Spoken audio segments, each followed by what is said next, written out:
Today we're talking about details from a San Francisco committee about reparations for black residents, which would be millions of dollars per person, plus an update on Southwest's holiday travel catastrophe. We're going to start in San Francisco. The city's African American Reparations Advisory Committee presented proposals to city leaders last month, and we're getting some details now. According to the Chronicle, one proposal would be a lump sum reparations payment of $5 million to each eligible person. Residents must be 18 at the time the committee's proposal is enacted and have identified as black or African American on public documents for at least 10 years. They also have to prove they were born in the city between 1940 and 1996, have lived in San Francisco for at least 13 years, and be someone or the direct descendant of someone incarcerated during the war on drugs. The committee will submit its final proposal to city leaders in June. This is gaining nationwide attention. It's really interesting. So I just did a little breakdown to think about how many people this could be. And I know this number isn't it, but just so that we can paint a picture of the numbers in San Francisco. Yeah.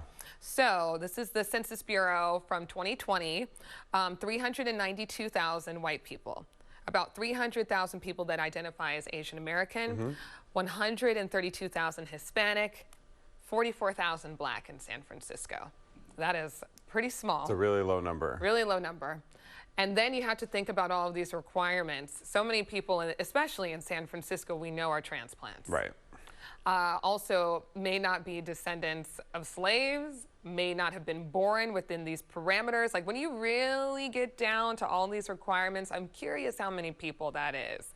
And the war on drugs component was one that I didn't expect. I didn't either, but it does make a lot of sense. I mean, it led to mass incarceration in the United States in the 80s. So, I mean, yeah, for sure. And there is a pretty interesting tie to California with the war on drugs that I saw. There's this documentary, you want to check it out. Sorry, it's not on our network, but it's called Crack. It's on Netflix, and it really kind of spells that out for us. It's called Cracked? It's called Crack. Like, oh, just C-R-A-C-K. Okay. Yeah, it's really interesting. But all that to say, it is very difficult to put a number on the damage that slavery has done to not only black people in America, but just America generally speaking. I think $5 million sounds like a good number, but I would really like to know a little bit of the math behind it and how we landed on the number. I'm reading this book right now that's historical fiction, takes place in the 40s, and they talk about this woman loses $1,500 as a black woman. And you know, it's significant as you look at these things, you can't get business loans in the 40s as black people. There's just all these things that have contributed to not being able to gain and retain wealth in this country, or opportunities for that matter. But, you know, doing that math, about $1,500 in the 40s, like 1945 in the United States, is about $23,000 today. So I just wonder how they're landing on the number. But I mean, this is radical in so many ways, but also it has to be if we're talking about reparations. True. My question is where?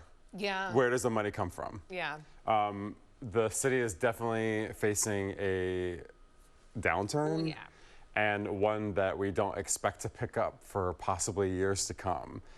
Coming off of the city having a budget surplus. Yes. Yes. But given that the city gets a lot of its money from the tax base as it relates to businesses renting office space or owning office space in the city, and that has really left the building, I'm just curious long term what our finances look like once we get into something like this.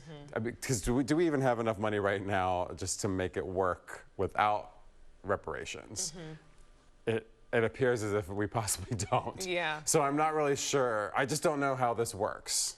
So I would like to know more about that too. I think it is a really great question, and we know that the state is looking at this as well. So will there be some sort of partnership? But then again, back to last year, we had a huge surplus. We do not now in terms of even our state budget. So great question. Yeah. And I know that the board president is into it. Or he seems to be, right? I think that the mayor is into the idea. I don't know about specifically this proposal, but I think largely our supervisors, our city government is pro reparations. What form it takes is another question. Yeah. Right. So, and I don't know. I mean, there's lots of questions. Like, Yeah. I know this is a one-time payout, but does everyone get paid out at the same time? Is it staggered over a certain amount of time? These are all things that we would need to know. Oh, yes. But this is the first time we've seen a number, so I think that's why it's so significant. Yes. They've been working on this project for a while in the state, but we're kind of, I think, the first city I've heard of that says this is the actual number that we're looking at. I am just thinking about, and I guess so here, the article, you have to, I guess the one question I have, you have to have been born in San Francisco? That's what it looks like. And you have to be a resident now. Yeah. And for the past more than a decade. Yeah, So, yeah, 13 years. Yeah. So when you say we're narrowing it down, we really are narrowing it down. Narrowed it down because Yeah. I can think of people that are black people in this city that have lived here really for over 50 years or so and have contributed to this economy and this landscape and this community. And they weren't born here. And they were not born here. Yeah. Or people who lived here for a really long time and then were displaced Yes. into other cities. Which I think is almost a little bit bigger because that is a result of the issue. Right. So, yeah. Yeah, you know. Okay. You know. It's being workshopped. It's still being, it literally is being workshopped. Yeah. So we'll see what happens. I think people, sorry, I know we need to move on. Yeah. But this, I think, you can see how this made a splash nationwide, right? Because you see that Absolutely. number, and then you see it next to San Francisco, and then everyone already knows the issues we have in San Francisco with homelessness and the drug crisis and et cetera. And so people are pointing to us once again saying like, look at you, you're ridiculous. Yes. And so I think that's kind of what the headline has been over the past couple of days. I don't think anyone should freak out. We're not there yet. This is not the finish line. There's a lot to be discussed. So. It reminds me of the somewhat untimely conversation of renaming our schools. Yeah, right.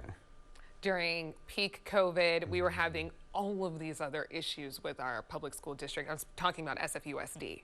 And the #1 line item for the school board at the time was renaming the schools. Now, was anyone opposed to renaming the schools? Not necessarily, but it was a conversation of time and place. And I wonder if right now we may have, reparations is always going to be important and needs to be handled, but we do have very immediate issues in the city as well. Yeah, like emergencies on the streets. Yeah, for sure. That are affecting some of the people they're talking about here. So let's try and figure that out. Well,